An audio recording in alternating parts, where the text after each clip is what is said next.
And so I'd like to thank you guys for being here. If you guys is your first time here, please consider subscribing. Um, Sterling, I don't know if you can hear us. I can hear you guys. Oh, I can hear you guys. Sorry. Yeah, I can hear you guys. Is everything okay? You got it. I Oh, can't, at least on my side, I'm just checking it. On my side, I can't hear your audio coming through on YouTube is He it? muted himself earlier. Let me see. I'll just. or Um, audio coming through on YouTube. is He it? muted Oh no, it can himself hear earlier. me. I just checked the stream. The audio's on. Gotcha. Anyway, so yeah, so that's what we're gonna be doing today. If you guys consider subscribing, that'd be great. You guys can fire questions into the old live chat, and we have. If you like what people are saying, you can check in the subscription for their links. And yeah, without further ado, who did we say was going first? Oh, you can unmute That your would be guys' me. self. Mark. Okay, awesome. Well, why don't you get started? All right. Good evening and good morning, everybody. My name is Mark. I am just a pastor from First Baptist Church over here in Subang Jaya. But I'm also having the privilege of co-finding a Explain Apologetics, which is a local apologetics ministry over here in Malaysia. We seek to share and explain the faith through Jesus Christ. And I'm very happy to be given the opportunity to talk about the question: Is there an afterlife? And so, obviously, from my Christian background, then you will know that I do believe that there is life after death, and I do have a couple of things to talk about. I want to first and foremost say that the outline is not directly my own. I got it from Professor Peter Kreeft. He was formerly a lecturer over at Boston College on philosophy, but I've added a bit more of my personal perspective on this.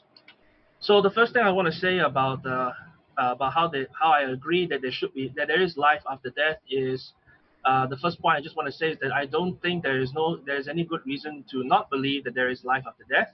I'll leave it to Tom. I'll leave it to anyone else in the group to discuss that afterwards, and also prepare in his presentation if he has any. The second thing I would like to say, and this one I will elaborate a lot more, is that there are some good reasons to believe that there is life after death. A couple of reasons. The first one, of course, is that there is argument from authority. Some people would say that it is one of the weakest arguments, but uh, although it is weak, it is still quite a reasonable argument as I would like to believe it. A simple uh, perception would be from Peter Kreeft, where he says 40 million Frenchmen can be wrong, but it's less likely than 4 Frenchmen being wrong. So we are talking, and we're not talking about 40 million people, we're not talking about 400 million people, we're talking about 4 billion people who do believe that, or at least have the inclination to believe that there is life after death. So that's my first thing. The second thing is the whole notion of animal hominis. Animal hominis basically is the spirit or the soul of the human being. In our experience as human beings, we tend to believe ourselves to be more than just our bodies. So, first of all, one very obvious and very simple reason would be to look at the presence of the soul. Pick, let's not make it too personally. Why not we just take a look at an animal also. So let's say we have two cows, and let's say I present you with two cows, except that instead of just them being two cows, one is alive and the other one is dead. Now, a person, he's quite smart really, and he looks at these two cows. Would he then notice the difference? By physical mass and by sheer existence, both cows are completely the same. But the fact that one is alive and one is dead already adds or takes away value on one or the other. There seems to be a just a very obvious upfront. Well, there's a big difference. One's alive, one's dead, and the big difference therefore would be the soul. So there is the presence of the soul, and how the soul experience and how the soul is valued is quite obvious when you put two animals next to each other, one being alive and one being dead. Moreover, there's the idea of the transcendence of the soul. The soul does not just think of itself as a body; it can actually appreciate the body. You can appreciate not just appreciate your own body, but appreciate in even inanimate objects, even if it's just for practical reasons. Like for example, I appreciate the rocks and stones because I can build a house.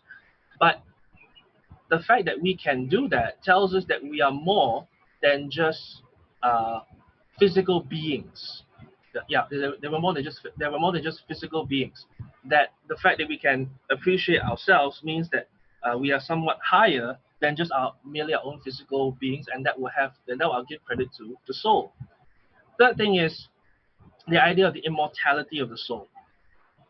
I believe it was Plato in Republic, and he mentioned of the idea that there is evil for everything. And this, when I mean by evil, is things that destroys the very nature of a thing.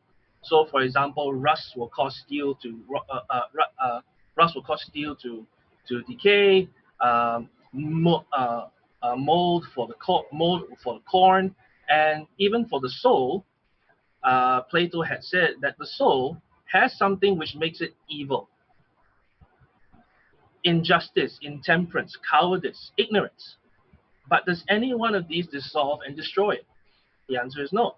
Then, since it is not destroyed by any evil at all, neither its own evil nor foreign evil, it is clear that the soul must be, of necessity, be immortal. And so, because the soul is immortal, when the physical body dies, we then need to ask the question: where does the immortal soul go?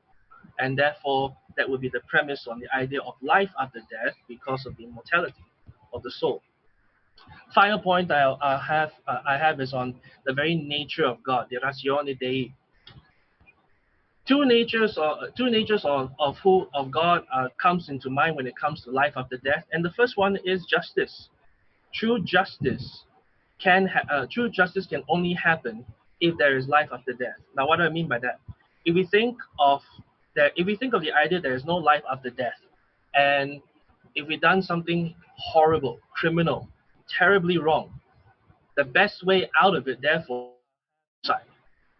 The best way to get out of justice is to get out of this life and just die. Because why? After when we die, it's nothing.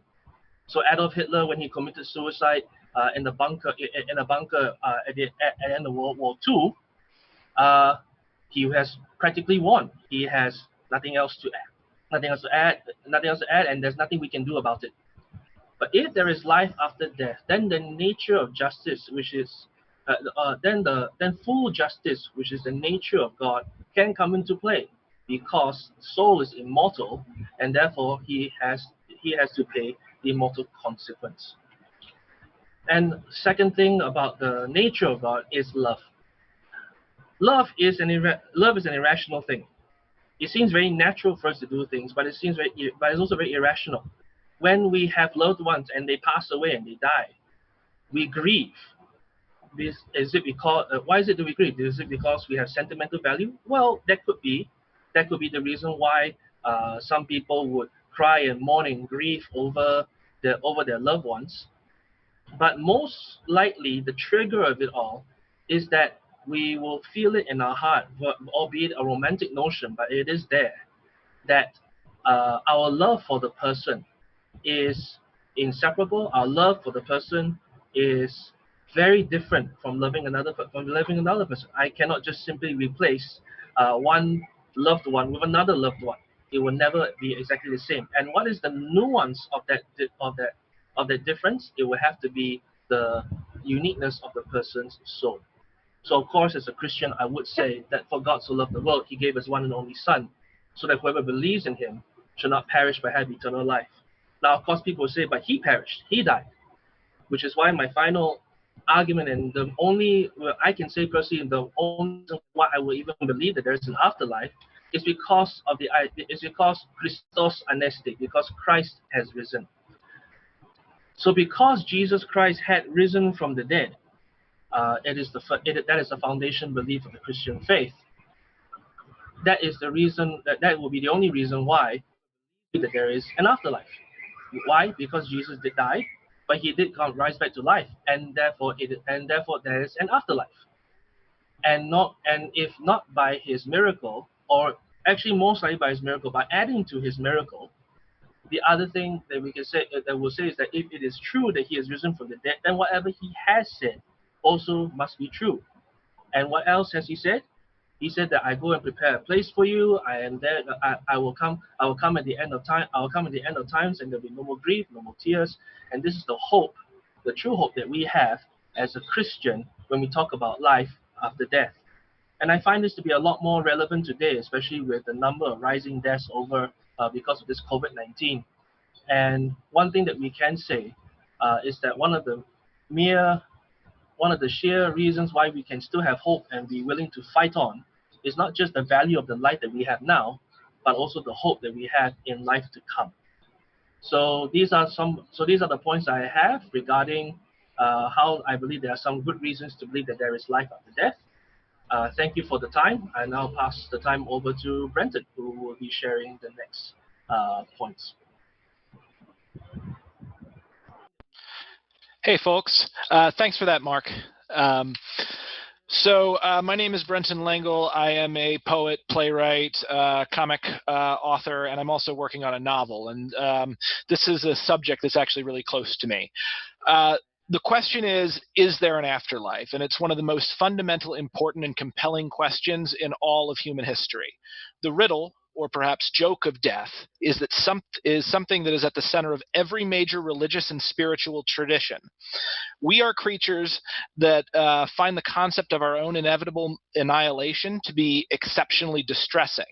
But if we owe ourselves to look into it, because if we can answer the question, what is it to die? What will happen to me? And most importantly, what will happen to those that I love? We gain a huge insight into the next question, what is it to live? No doubt all of us have heard a number of stories that claim to answer this question. I will be trying my best today to tell you one of my own, because this is a subject that is uniquely important to me. The moment I learned about death, I felt a great sadness, but beneath it, a kind of joy and excitement. What a mystery. The toddler version of me thought. In a way, I couldn't wait to die, to see beyond that door, to figure out what all the fuss is about. That sense of wonder and discovery that I held as a small child has been with me ever since, and in fact has informed a great deal of my artistic work. As J.M. Barrie put it in Peter Pan, to die would be an awfully big adventure. And from where I'm sitting, that is exactly what I hope death to be, the final and in every sense of the word, ultimate adventure. Flash forward to 2007. I was working at a pizza oven at a rock and roll and sketch comedy dinner theater when I received a text message. My dear friend Adam, who had been my first friend in the exceptionally rural Kentucky town my parents had moved me to, had died in his sleep. I called his phone. His grandfather answered, and he told me in his kind, broken, and harrowed voice that it was true. Last night, Adam passed away. My legs became weak. My breathing quickened, and I sat in the corner next to the 500-degree pizza oven, and I cried. I don't know for how long I cried. A week later, I quit my job and set out to hike the Appalachian Trail, Maine to Georgia. Death has been with me ever since. Death has been like a shadow, driving me forward with both the carrot and the stick, with silence and heartbreak and passion, and still, underneath it all, that sense of childlike wonder. I'm going to make two promises in this debate. The first of which is that I will conceal absolutely nothing. I will be 100% straight with everyone here. I will not claim to believe anything that I do not wholeheartedly know to be the case. And second, I will at no point invoke what philosopher Alan Watts refers to as, quote, spooky knowledge. Nothing that I say today will be predicated on the claim that I have any kind of unique insight or private revelation or sensory perceptions that are not available to the average person. Everything that I'm going to talk about is right out there in the open to be experienced by a Buddhist, a Christian, an atheist, or any other type of human. Though I may invoke Buddhist scripture, it is only to illustrate what we all already know but don't yet realize because we haven't looked at it from the proper perspective. So what is it to die? What is death? And what comes after? And knowing what comes after, how should we behave while we are alive? Well, to look at death, you have to look at life. And what is life? Life is sensory. Life is experience. Life is consciousness. And as life and death are opposites, or as we would in Buddhism say, dependently originate, which is a fancy way of saying they go together. Death is the lack of sensation, experience, and consciousness. In the same way that cold is the lack of heat, and up does not exist without down. You can't have black without white, and you can't have life without death. So then, using this frame of mutually arising, mutually dependent phenomena, we see that life and death are not actually separate things any more than the top of a chessboard is separate from its bottom. They can never meet because, well, you can't stack a chessboard on top of itself. You can't bring the top of the board into direct contact with its own bottom. They are simultaneously one and yet forever different. So what comes after death? Well, obviously, life. It is the simplest and most elementary thing in the world. After people die, other people are born. You all know this, every one of you. But we all play this little game in our heads where we think, no, those are other people, and in my case, that's it for me. I won't follow this very obvious natural law. After death comes for me, either black will win or white will win.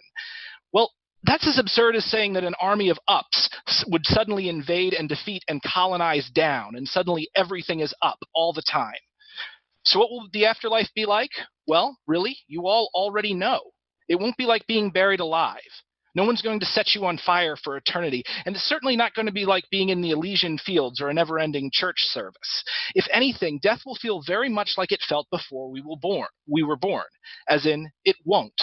Because feeling, which is to say sensation and experience, are themselves the trappings of life, and death is its opposite. So death doesn't do that. So after death comes life, literally reincarnation. Now, Westerners hear reincarnation and find the idea to be comforting, but a little too comforting to be believed, whereas Easterners, Buddhists, Taoists, and Hindus, look at reincarnation and immediately look for a way to get off the ride. But of course, you can't get off the ride, not while you're stuck on your ego, not while you're thinking of yourself as the little voice in your head, as the ghost controlling your body. And that right there is the problem, the ego. That's the little devil who dreams up a million tortures if black ever wins over white, or promises you infinite pleasure if white ever wins over black. The ego is where this clinging comes from. The first two noble truths state that existence is dukkha, which translates not quite into suffering, as has been widely reported, but in the fact of an ever-pervading dissatisfaction with life due to the fact that we know it's going to end. Or in other words, Sundays are less sweet because you know you have work in the morning. The cause of dukkha is tanha, literally thirst, as in the kind of desire or craving that we ascribe to, say, Ivanka Trump when we see her staring at the very handsome Canadian Prime Minister Justin Trudeau. We say, oh, that girl is thirsty. Tanha is lust for life in the most negative and self-destructive sense of the term. Tanha is a blind craving for permanence in an impermanent world based entirely on the illusion created by your ego. To stop tanha, to stop being so thirsty, is to stop dukkha. You don't feel bad about it if you don't cling to it. To stop senselessly craving, coveting permanence is to stop suffering. If you think about this, you, existing as you are, is really the exception and not the rule. The rule is you not existing. And considering the total length of the life of the universe, we as individuals spend all but a fraction of a fraction of a fraction of that time not existing. And yet we fear it so much because we don't think.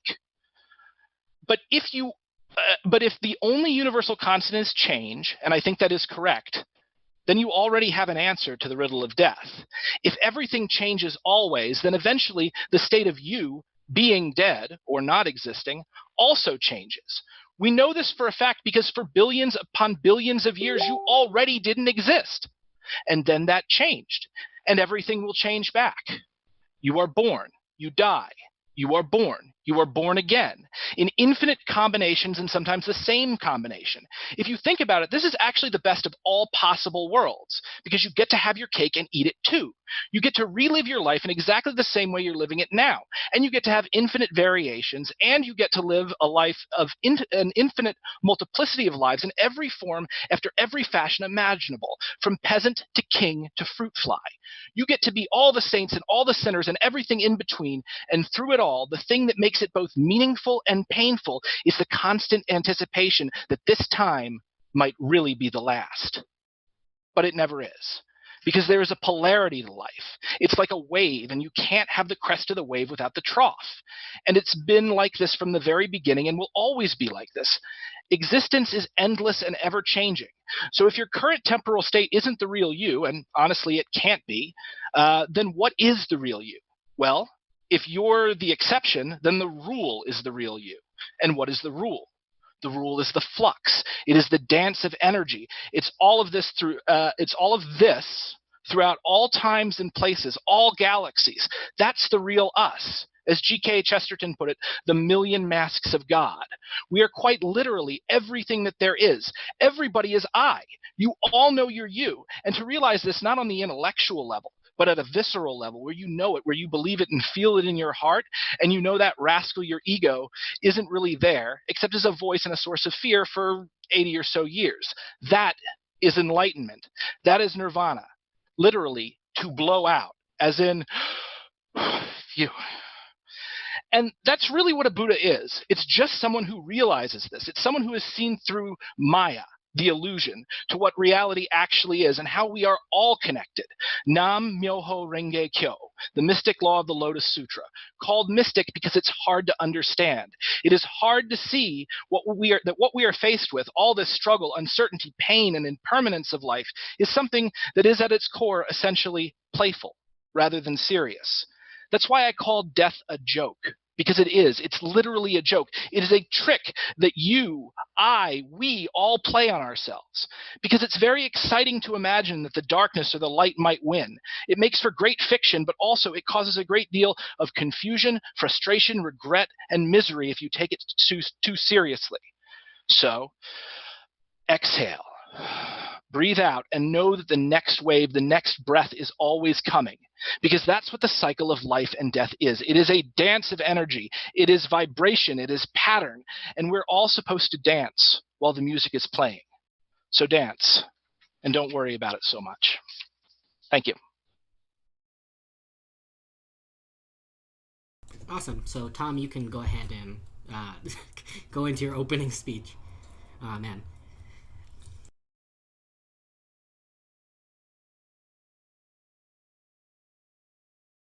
There we go. Should be good now. So the question is there an afterlife? And the answer is probably not. The way we need to assess if there's an afterlife is, well, we need to show, is any hypothetical afterlife imaginary or real? Is it just something we've made up in our heads, or does it actually exist? And to do that, well, we need some way to differentiate between these two things, these two categories.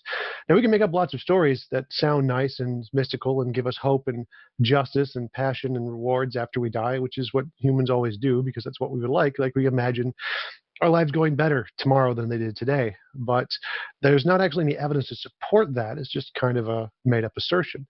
In order for something to be justified, you would need to show that that imagined perception of what's afterlife actually is afterlife and not just part of your imagination. And to do that, the system we have to differentiate between what's imaginary and what's real is called science. And science gives us a pretty grounded basis that we don't have any reason to believe there is anything in an afterlife at all. It's just, we have a brain, our brain works, and when it stops working, so do we. And that's kind of the end. Why exactly would there be anything after that? Doesn't make any sense. If there was an afterlife, why not just make life eternal in the first place? So what is the point of adding in the dying part if life is going to be just eternal, which is totally possible? There's no logical contradiction with life being eternal. So there's no reason to have death unless it is probably going to be permanent. But more importantly, atheism and naturalism don't actually rule out an afterlife. There could definitely be an afterlife. I mean, there could be a naturalistic afterlife. Maybe we're in the Matrix, and if we die, we wake up and you're Neo, and you realize, oh, hey, we're actually in this big machine, and there's a second life coming. That's totally possible. So yeah, could there be an afterlife? For sure. But do we have a reason to believe there is one? No, not at this time. We have no way to differentiate all the different imaginary things in philosophy that we could just come up with to explain what's afterlife, and just the imaginary things that have no basis in reality. And so we have no reason to believe there is an afterlife, but there definitely could be. And I definitely like to imagine I'm going to wake up as Harry Potter and be able to cast spells. That is my dream afterlife. So I will concede the rest of my time to the Q&A. Awesome. Well, I guess we can get it right into the discussion. If you guys want to kind of go back and forth asking each other questions, I'll try not to step in unless like everybody's just screaming for some reason. Yeah, go ahead. Mark, I think you're still muted.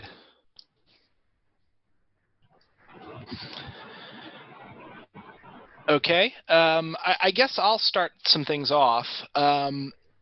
So you mentioned that there would be not a problem with life being eternal, I actually take issue with that. There's a number of problems with life being eternal, like life in the physical reality being eternal, if you actually think that through. The first and most obvious one is if we lived forever, the human brain would not have the capacity to take in all that information. So like we would just overload and be forgetting huge chunks of our lives and just have like a computer that's overly full. Secondly, eternal life. We already do that. I mean, we do forget stuff, so that's not really a problem. Right, but my point is that, and if we had eternal life with like memory of it, it would get incredibly boring very, very fast. Well, that's finally kind of an assumption, so I don't really know if that's supportive. Well, I mean, how would it not get it? How bored do people start to get towards the end of their lives when they're starting to see the same things happen again and again and again? Well, the reason they're bored is because their bodies are decomposing and they can't do anything. So that's kind of why it's boring. It's not really because they just see the same things. It's because they can't do anything new. So if they always wish for youth. It's not like they wish to stop dying. They wish they were young again so they could do stuff. Right. But let's say, for instance, for the sake of let's do this little experiment. You have a superpower. You are eternally young, and you have perfect recall, so you're not going to lose what you had before. Eventually, given eternity, you will experience everything there is to possibly experience, and then what are you going to do? The second thing there, though, is that if you did actually live forever, you couldn't be killed, and you were eternally young, there is a 100% chance that you will eventually be trapped forever somewhere horrible. You'll fall down a mine shaft. You'll be covered in You'll be covered in cement, and you'll spend a millennia just sitting there trapped, unable to die. So, like, dying is really, really important in material reality for like creatures, or at least that's my thoughts on it.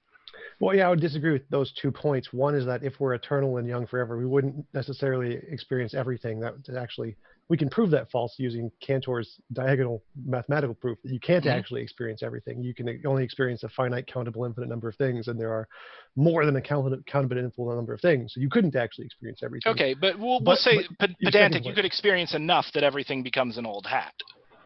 Well, no, that would also not be true, because you could potentially just find a way to erase your memory if you wanted to and re-experience something, and there would always be new stories. There's infinitely many. Yeah, but the erasing of your memory is death, essentially. Like philosophically, it would be the same thing. There wouldn't be continuity. No, I mean, people have amnesia. They're not dead. I don't know what you're No, talking they're about not dead from us, but from their own perspective, if they don't have continuity with the previous life.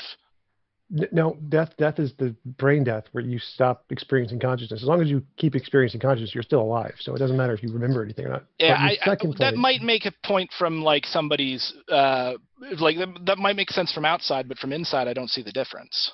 Well, the definition of life is just simply like metabolism. So as long as you have metabolism, you're alive. Memory plays no part in being alive. So that's. Yeah. Okay, but again, that's outside in. I'm talking inside out. I'm just talking the definition of life. Like your consciousness and memory isn't a part of actual life. It's not. It's just something you experience. It's like saying your sense of touch is your life. If you lose your sense of touch, you're still alive. It's not. You don't actually need that. Okay. Same with. It's just. But your second point was that we might get trapped at some point. Yeah, we definitely will get trapped at some point. No, You've got forever. Yeah, but that's again not a necessity, because you could essentially just travel in space in one direction forever and never get trapped. That's a possibility. Or you could sit in a chair forever and never get trapped, and that's also a possibility. Or you could upload your brain sitting in a chair forever and not getting. That's the definition of trapped. You just did that on purpose to avoid getting trapped. The definition of trapped is stuck there involuntarily. If you're there voluntarily, you're not trapped. Right, but you're there involuntarily because you're afraid of getting trapped. No, you're just sitting there because you choose to. I didn't say anything about fear there. You could choose to sit in a chair for a long period of time and not move without a problem. All right. So there's no reason to think you would necessarily get trapped. It seems pedantic to me. I just think eventually you're going to fall down a mine shaft. And again, you could just say that if we're going to live forever, we could also have other powers too. Like technology would increase as well, and so we would be able to essentially like upload our consciousness to a computer and have essentially the same powers as the Matrix. Yeah, but would that really be you if you uploaded your conscience to your consciousness to a computer? If it's your, wouldn't that just be a copy? If it's your consciousness, then it's you. It wouldn't. But yeah, right. But how do you move a consciousness, like a physical consciousness that is within your body? How do you separate that from your body and put it in a computer? You literally just move it. So consciousness is a biochemical process in the brain, and you can take that biochemical process and replace a cell with a microchip or whatever, mechanical thing one at a time, and you will still be there. So you can just replace one cell at a time from biological to mechanical, and it That's will the still ship be of you. Theseus fallacy. Well, it's not a fallacy. You could okay, not a fallacy, but you're making a ship of Theseus argument. That's correct, because your identity would remain the same. Your parts aren't what make you. It is the chemical process in your brain, so you could replace them one at a time and still be you, which is what Okay, happens to our cells anyway. so what makes you you? The biochemical process in your brain. Okay, so the biochemical process in the brain is what makes you you. So if there was a copy of that biochemical process, like an exact copy, there would be two yous, correct? No, each one of those would be its own you because they'd have two different biochemical processes and two different brains. Okay, so how is taking the biochemical process and moving it into an electrical process in a computer not creating two yous? It's the same you. Again, you're just taking your own biochemical process and replacing the cells I mean, with the machine. I get the concept that you're taking this ghost, whatever but I don't see how you can even take the ghost out of the body and put it into something that's not even organic and consider it the same thing. Well, again, so you're not taking it anywhere. It's your body. You just take the cells and replace them one at a time with mechanical cells. So it's still your body. Just like your cells die, you know. So, so you're saying you like cyborg yourself. So yes. you literally build. Yeah. Okay, but then it's not your consciousness; it's your body. Those are Kind the of the same thing. Bicentennial Man. Anybody watch that movie?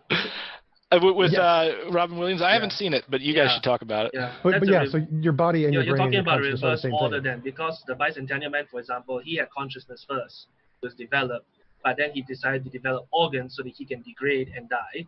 Whereas for you, you'll be in the reverse order. You are in a biological body. You will degrade. You will die unless you start replacing bionically. Until then, the question would be, if you replace all of your extensions, you replace all your extensions with artificial intelligence, will you still be you? Well, you replace all of your biological parts with mechanical parts. In other words, yeah. Then the question would be, would you still be you? Yeah, Yes. I can imagine there's an idea that you can still be you, but it'll be a different kind of you, simply because you're gonna have to mechanically organize yourself a little differently, you know. Yeah. Sure. Yeah, and plus also the Theseus ship and I'm sorry, I didn't get that name right. The Ship of Theseus. Yeah, the ship of Theseus. Yeah, the ship of Theseus idea and the Bicentennial Man idea. The one thing they didn't like expand the idea bigger would be therefore the possibility of cloning. So for you Tom, you mentioned about replacement, but replacement can also be it can also bring potential for fabrication. So if let's say we're able to clone you, albeit mechanically, would there be two yous, or would you still be you and the other you still be you, and you would not really be you, and you also would not really be you? No, there would be two different people, but both have the same people, right? same memories. Yeah. So what would therefore be the differentiation other than just two physical presences? They have different experiences. So we literally can't exist in the exact same space at the exact same time. So one But exists. experiences are not real. Or not to say not real, but experiences are not alive, that because they have happened, and therefore we're not really sure as to whether our past really happened. Experiences So shape your consciousness. So the experience that person A is having, because they're in a different space and a different time, shapes that consciousness, that brain, differently than the person who's experiencing the other one. So they're different people because there's one consciousness over here in this brain and there's one consciousness over here in this brain, and they're literally separate entities. They're not connected in any way. They can do things differently. I won't take issue with that, but you're opening yourself up to the fact that if you define that as personhood, that means that you 7 years or so later in life, or you even from moment to moment, are a different person than you were previously. No, because personhood is, again, just the biochemical process in the brain. That's biochemical process is constituent throughout my life. So I'm still the same person from birth to death, even though I'm made of different parts. Because why is it constituent through? But you just said different experiences alter it.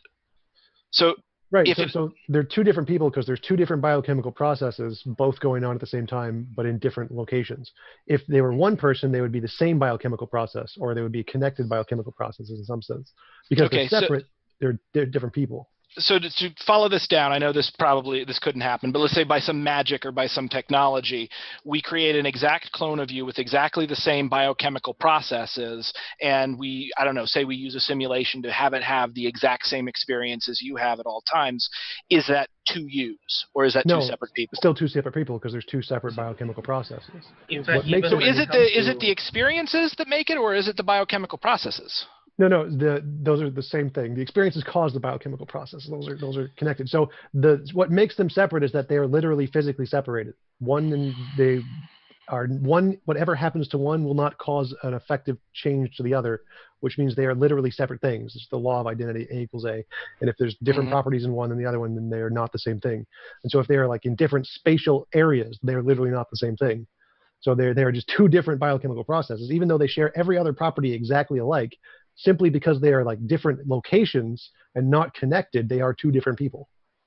I mean, okay. I'm sort of getting that, but again, that seems to fly directly in the face of the uploading your consciousness to a computer, gradually becoming a cyborg. I don't see how. Because that's still one biochemical process that just continually is on the whole time. So I get the confusion between Brenton and Tom, because let's think about it very simply, like bureaucratically. If let's say, for example, we are able to make twins of Tom, and we go and register them because we now have two bodies, to which then they will say, okay, who is Tom? Then both say I am. But then we'll still have to find the means of differentiation. So there'll be TJump original and then TJump 2.0. The new Coke. Yeah. Kind of. Yeah. So by doing that, you have two. By doing that, you therefore automatically have two unique identities. Yeah. So there'll be two unique identities. So yeah, I mean, the reason why I don't find that controversial, simply because it is plausible, although I don't find it to be very probable. Simply because authorship of souls requires much more than just bionic cells. Tom, the other thing that you mentioned that I think that Brenton would resonate a bit more is the idea that what if it's not just a copy and paste? What if it's just a transfer? If it's transfer, then the whole karmic experience, which you would put that the soul to be, yes, it will be booted up.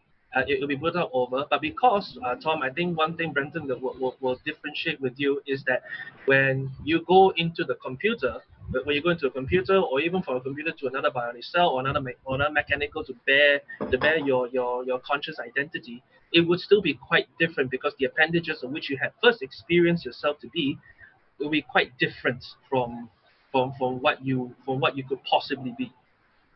So same but different. That's a very common Thai expression. Sure. So yeah, like when you lose an arm or something, you'll be different. You'll have different experiences too. Yeah, but if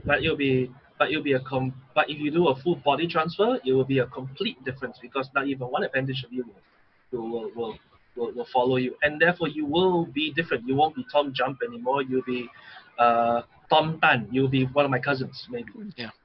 And you'll probably be made in China. Yeah. You know. That's not really a problem in my theory. Like, you're not going to be literally the exact same, because yes, you're definitely going to have changes. That's not a problem, but you'll be the same person, even though you won't be literally exactly the same in every possible way. Yeah, it seems like what's being drawn here between when a person is a person in continuity and when there is a lack of continuity and two people in one way or another in our hypothetical scenarios here, it seems very arbitrary at this point. So again, it's just a biochemical process. If you have a biochemical process that's going on in the brain, that's you. And if it's not shared by another biochemical process, then it's just an isolated thing. Okay, so for instance, take Phineas Gage. Yep. Phineas Gage takes the frickin' thing through the brain, and he goes through a complete and utter personality change. Is he still Phineas Gage, or is he somebody else? Still Phineas Gage, still the same biochemical process. Even though he thinks differently and acts differently, it's because that's the biochemical process. Okay, but then if the biochemical process is organically is the same, then we would have two people again, like we would person bodies. I think you're conflating what you mean by the same. By the same, I mean it's still the same biochemical process is still occurring in the same brain. So like if we take a computer and we drill a hole in the processor, it's still the same computer. There's a part of it that isn't working the same way. So it's still the same process. For it to be a different person, what you'd have to do is you'd have to end the process completely or divide the process into two parts, and both processes are going on at the same time, essentially. Separate. Okay, but say for instance we take the pieces of that computer that's just been drilled through, we remove all of them and we put them inside a new computer with a different tower, but and then replace the broken piece. That's a completely different computer, right? Yeah, if we stopped the biochemical process and changed out all the pieces, then yes, it would be a completely different computer. Okay, so then Star Trek, if you beam somebody from a planet to the other, you'd completely disassemble them and then put them back together. Then you've killed them and just put a new person in the area. Yes, right? I would argue that is a new person. Okay, you're consistent at least with that. I kind of disagree, but. Tom, may I ask you from the other perspective? So the classic Jekyll and Hyde, same body but different. Same body but different chemical reactions, I suppose, happening in your body, because he does take a drug and then he becomes a totally different person. Yep. Are there therefore two consciousness in the same body? Yes, Is that we possible? actually know of many cases like that. It's called if you damage I forget what it's called, the cerebellum, cerebral cortex. It's the thing that connects the left and the right hemisphere of the brain. And if you damage that, then the left and right hemisphere of the brain start to develop independently, and you actually get two completely different people, two personalities that develop in the brain separately from one another. So you do actually get two different people in the same brain. Wait, so then Phineas Gage is two different people? No, because that's still one consistent biochemical process. The reason can you show me exactly where you're drawing the line here? I'm just trying to figure this out. It's a coherent biochemical process. So the biochemical process in the case where you damage that part of the brain, which is killing me, I can't remember what it's called, it separates the left and right hemisphere of the brain. So there's a biochemical process going on the left, which is separate from the biochemical process going on the right. There's two separate biochemical processes. Okay, so the biochemical process is happening in the brain, correct? Or is it happening throughout the entire body? The brain. You can have it without the body. Okay, but for instance, there's a lot of evidence, for instance, that wounds to the stomach will cause drastic changes in personality. They can cause depression, severe anxiety that they would otherwise have. So clearly, biochemical processes that's happening in the brain is also happening in the rest of the body. It wouldn't just be localized in the brain. Well, no, it's you can affect the biochemical process in the brain by damaging other parts of the body or just showing people different kinds of pictures. But there's a certain kind of necessity. You need the brain for the biochemical process of consciousness. You don't need the stomach. If you remove someone's stomach, which has happened, we do that in medicine occasionally, and then we replace it. Yeah, we can remove those, and the consciousness is fine. Even though it's going to be different, there's going to be different feelings, different responses from the body, different things, just like losing an arm or whatever. It's still the same biochemical process. But if we damage the brain, it becomes a different biochemical process. So then, if let's say this, okay, so the person, they've got their biochemical process running, they're that person, then they die. But this is in the future. Let's say they completely come to a stop. They're completely dead. But we develop some technology in the future that allows us to revive that person and restart that biochemical process. Are they a new person, or are they still the same person? Probably a new person. Depends what happens in the meantime, but I would guess a new person. If we biochemically froze them so there was absolutely no changes at all, the moment they died they could still be the same person, but as long as there's going to be some physical changes in the brain, it's probably a different person. Hey, let's make sure that Mark gets some questions in too, just because I know. Oh, I'm sorry, Mark. Oh no, I find the conversation very interesting. I think I'll just have I apologize. It's corpus callosum. It's the corpus callosum. That's the part of the brain. Yeah. Okay. Okay. So, my take from this, it would be Brenton. We both. I think one thing I find this argument to be very interesting is because I will have one foot with Tom, but the other foot with Brenton, and yet at the same time, if I could put my butt on another chair, it would be Christianity. So I'm kind of nicely not lodged, kind of yes, kind of no within all you guys.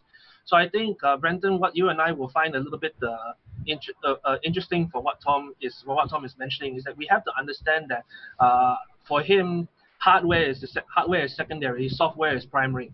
So if you take the if you take the mechanism or maybe a biochemical or even just like information, you transfer from one to the other. I mean, we do this all the time, right? When we buy a new computer, we clone over, and then it will look as if it's our old computer from before, but it's in a new body, and therefore we can do much more. You know, Tom, I'm sorry if I'm misrepresenting you, but it does sound to be like that mechanically, but you're speaking for more biological construction, lah. You know, so that will be one thing that Brenton and we will not necessarily agree with, because we believe that the software itself would be quite unique, and the reason why it's unique is because it has to go through a certain, what's another word for patina? You know, it's got to go through from one life into another, from one life to another, with the experience of previously being, let's say, in an older computer and now going into a newer computer. You know, so the experiences from the older computer to a new computer will affect the person's consciousness. So so like I said again, same but different. And Brenton, I would agree with you that what Tom would be saying would seem to be quite arbitrary, only because out of all the genius that is happening in all of these like systems and mechanisms, uh, that there needs to pose a possibility for an author. It only becomes arbitrary because if there's no meaning externally to like an author, an editor, or a reader. So that's why from the Christian perspective, that person would be God, the author, perfecter of faith, the person who writes everyone uniquely, and therefore gives purpose, morality, destiny, and therefore love and justice and all the aspects of. So that'll be my input on it.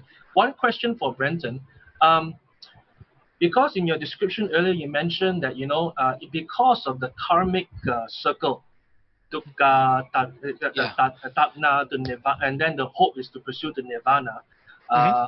So while in pursuing nirvana, we're still in a circle. We're still in a circle of dukkha, living, dying, and living and dying, which we rightly call it reincarnation. But if good then becomes bad, and then bad then becomes good, then can become good, so on and so forth. How does karma play into that system? Since bad is good, good is bad, so there's not really much of a difference. Yeah.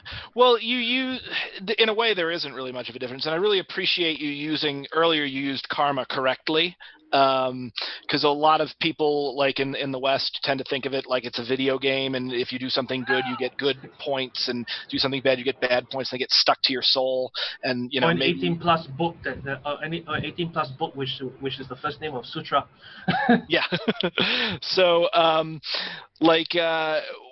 karma, the way that karma plays in is karma is doing. It is action. It is the law of the way Daisaku Ikeda puts it is the law of cause and effect. And so karma really can't be escaped from life to life. Like you mentioned souls, and the way I like to think of it is that because of the doctrine of anatman, no self, no ego, no soul, that it's an illusion. There's really one big soul, essentially, that is being reincarnated constantly into literally everything that there is. The Hindus call it Brahman. So what happens with karma is when you do something in your life that has effects, good and bad. And that will ripple out. Every action has a million ripple reactions. You see like chaos theory and the butterfly flapping its wings and whatever. Okay. So, I mean, in a certain extent, good is bad and bad is good in that they are all karma. They're all doing, and it is the thinking about them, our unique subjective perspective as organisms that make karma good or bad. But either way, karma is kind of something that Buddhists are looking to get beyond, to transcend. So, the idea being that there's a quote that I do want to read later on from the Lotus Sutra, from the 16th chapter, which has been called the beating heart of Mahayana Buddhism. And literally in it, the Buddha says there is no cycle of birth and death. There is no existing in this world and later existing in the other one. It is neither consistent nor diverse. The concept that he's getting at right there is samsara is nirvana. They're the same state. It's just in where your brain is and how you're looking at it that really gets you to where it is. So, once you get to an enlightened state and you've seen through this, the karma doesn't touch you as much as it otherwise would, because it's I think Daisaku Ikeda has put it as it's like surfing the waves and valleys of existence. You can turn the frustrations of life and the discords of your life and people's lives into a source of joy, even if you are having difficulty in the moment. Like being a Buddhist, being enlightened doesn't make you a superhero or anything, but it does, again, it's blow out and realize what you are faced with is not something serious necessarily. So I guess that's my answer. That's how karma plays in. There's no individual soul for the karma to stick to, but still the evil that Adolf Hitler did before he killed himself did not, that went on, and that caused misery and harm for every other one of Adolf Hitler's later on incarnations, in the same way that the good that Jesus did went on for every one of Jesus's other incarnations. Because again, there's no one else here. It's just us playing like we're not God, if that makes sense. I appreciate the way that you phrase the universality of karma, because here in Malaysia we can get a little bit sectarian, meaning to say that that's what you believe, sectarian. So that's what you believe, that's what I believe, and that we can never really meet. But you're a bit more encompassing. So I would say that but based on your own description earlier, which is one of the major issues that I get on a regular basis while being here, with Buddhism available right beyond the screen here. Yeah. So my question then to you is that for two things: if samsara is a doing, or karma and samsara is a doing, and therefore that will bring about evil and suffering. Then the logic from that would be that not doing it, sangha, meaning to be put away, to go to a monastery and not do those things, it will be in effect bring forth good karma. Would that be right? But I mean, it might. Well, it might, right? But and the reason why I think it might not is simply because the absence of something, the absence of doing something, especially in the face of evil, does not necessarily become good. In fact, it becomes an even worse, a worse evil, and that's called indifference. Yeah, I'll give you. Nichiren Daishonin, the originator of my sect, was very, very hypercritical of a number of Buddhist sects because they were not out doing good in the world directly. Humanism. So I have friends who are in the Suchi Foundation, so they also are humanistic Buddhism. So for them, is the idea of the Bodhisattva cannot bear the idea of suffering upon others anymore, and so he goes and imparts the Dharma, the Sangha, and the Buddha, so that people will be able to they'll be able to attain it along with him. I just have one problem with that notion. When the Buddha or the Bodhisattva decides to descend down and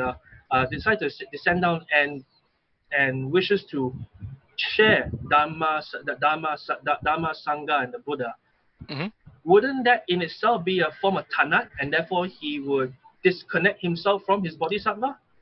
You're talking about is the desire to bring others to enlightenment also desire? Yeah, isn't the desire to not desire in itself a desire? Yeah, that you're totally right, and that's actually one of the first things in Buddhism. Like when you go after Buddhism seriously, like when you study it, that's one of the first things just about any practitioner of Buddhism will learn about. And it's something that the teachers want you to come to on your own, to realize that, okay, how am I desiring of desire? It's the same thing like with Catholics and grace. How do I get grace if I am, how do I become a good person if I am not already born being a good person? I can't get to grace from a selfish place. It's exactly the same thing. But again, that's like a koan that you use as a mental exercise. Tana is not the total lack of desire. And I think you see a lot of this in what's it called? You see a lot of it in Theravada teaching sometimes. And I don't know as much about Theravada as I know about Mahayana, so I may be getting this completely wrong. But like, I mean, I've done some psychedelics in my life. I took I took Molly and LSD together one time and totally lost all desire for a short period of time, and it was great, for a short period of time where I was like, oh, yeah, I'm the Buddha. But I wasn't actually the Buddha in that instance. I was just repressing the physical desire within my body. Tanha, again, is craving. It's desiring to a level where it hurts you. So the Buddha emanation, essentially, as a bodhisattva, however that's going to be, because in fact in Soka Gakkai, all members of Soka Gakkai, anyone who spreads the Lotus Sutra, is a bodhisattva of the earth. So we don't really think of that as so much of as a magical being as, again, we are all sleeping Buddhas, and that bodhisattva is the Buddha awakening within you. So, you can, whether that would mess with like the metaphysics of it, I mean, it might. I don't really find that to be a compelling question. Like, I found your question compelling, but I don't find the specifics of what happens to like I don't think the Buddha is a superhero that's going to descend and then get sullied by this world. There's a big thing, and I see this a lot in Western thought, and this kind of TJ kind of brought it up when he said like he doesn't think that there's life after death because he sees it ending with just one person. And that's this distinction that you see in the Western style, and it's like Western religion bleeding into Western style atheism. It's almost a religious version of it, in the sense that like there is the distinction between the sacred and the profane, the worldly and the divine. And at least the way I look at it, there is no separation whatsoever. The sacred is the profane, the worldly is the divine. Again, nothing is either good nor bad, but thinking makes it so. I got a question for both of you. I haven't gotten to ask any questions yet, so I'm a little excited about this. Yeah. How do you show that your belief isn't just imaginary? Because as far as I can tell, there's no reason to believe anything you just said. It's very nice. It's very pretty. I don't believe any of it's true. Why should we believe either of what you just said is not just imaginary? Mark, do you want to go first? Well, let me see.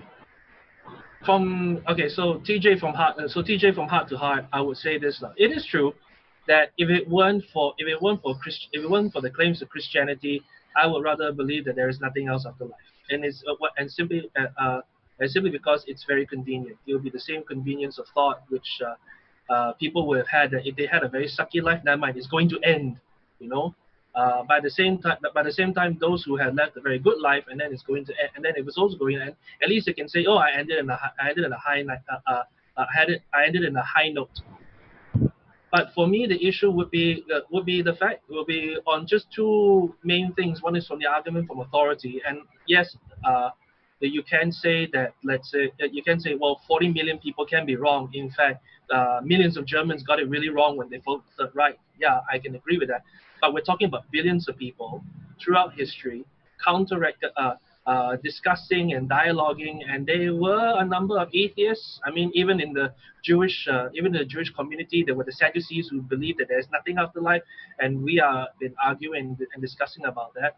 But equally, I would say that just the claim that is imaginary is not sufficient to say that it doesn't. It's not sufficient to say that to prove that it doesn't exist.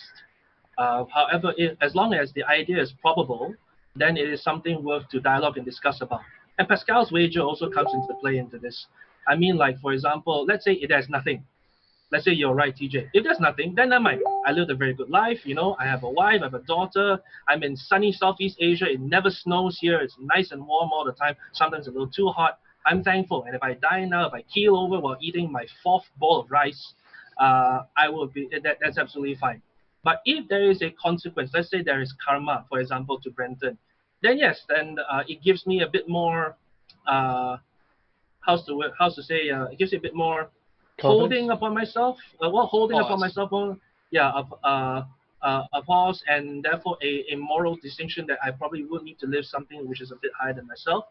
The unique case about Jesus is that because he claims that only through him then we can live, that we can have eternal life, then I would say, okay, I would rather therefore go to this extreme, this extreme belief, simply because he claims full exclusivity, whereas and while I am practicing my full exclusivity to Jesus Christ, then I automatically qualify, in my opinion, I will qualify within Buddhism to live a very good karmic life, and at the same time, I will go up to TJ. Oh, if we all die, there's nothing after this, like that, law. In the common Malaysian stance, yeah, it's like that, law. So just to summarize, your reasons that it isn't imaginary are: one, it makes you feel good; two, there's lots of people who believe it; three, Pascal's wager; and four, Jesus said so. Those are the 4 reasons. More so on the fourth.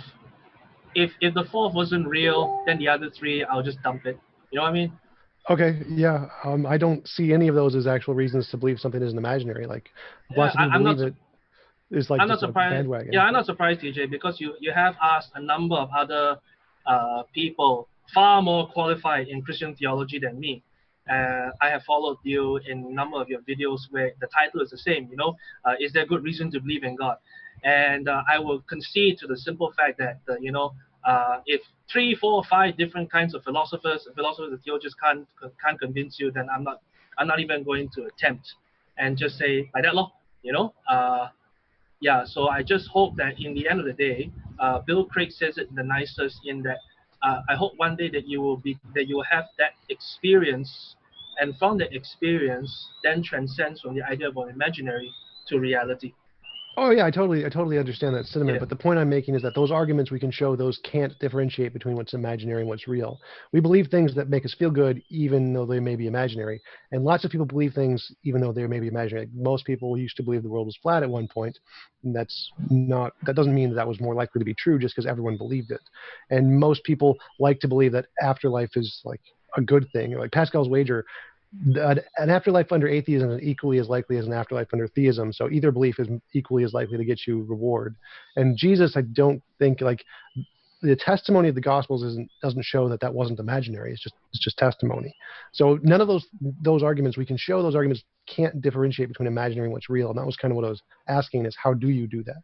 But I do want to get to Brenton because I haven't heard his response yet. Thanks. So I would actually I'd be interested to hear what of the things that you think I believe that is imaginary, because I haven't made any supernatural claims whatsoever. There's an afterlife. Well, yeah, life is the afterlife that comes after. Like, it's just a different way of looking at it, where you're not looking at it from the perspective of the single ego. Here, you're looking at it as the whole process. Okay, let me be more specific. When I die, I will then come back to life. I mean, or continue so life. Okay, when you die, like, your ego, that's going to be annihilated because it wasn't real to begin with. Like, if you go and you take a person, for instance, and you peel back the layers, we're like onions in the sense we think that there is an ego, we think that there's a core, we think there's this thing, like you talked about, the biological process, but there's nothing in there. So when you die, all that's left is your karma. You're doing the stuff that you've done within your life. Okay, let's go with that. That is a really good example. So why would we believe that isn't imaginary? Because you physically did stuff and it has action and reaction. We know that happens. Sure. So again, but my biochemical process, when that ends, so do I permanently. Right, but not the mark that you left behind. When you end, any children that you had will continue on. Anybody that you screwed over will still be screwed over. Anyone that you helped will still be helped. The karma continues beyond your individual body here. But then eventually the atoms in your body will be rearranged and you'll be reborn in another form, and you will be affected by that karma and everything else.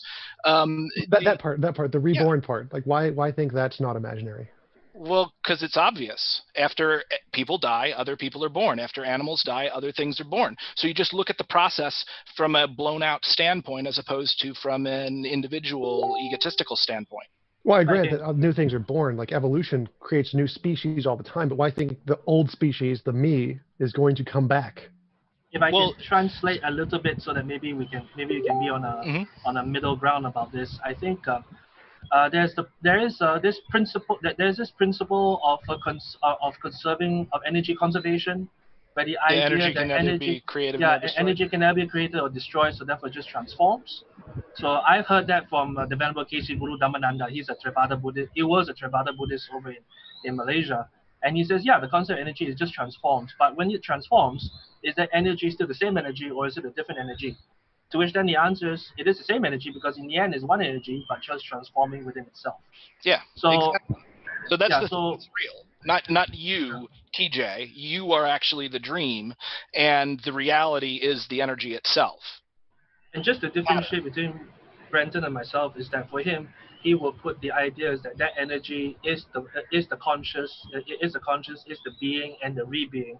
Whereas for me, the physical can remain physical, but the soul is a very separate narrative altogether. Yeah. So, like, there's this thing that you really see, like, with Western style atheists, and I used to be a Western style atheist before I became a practicing Buddhist.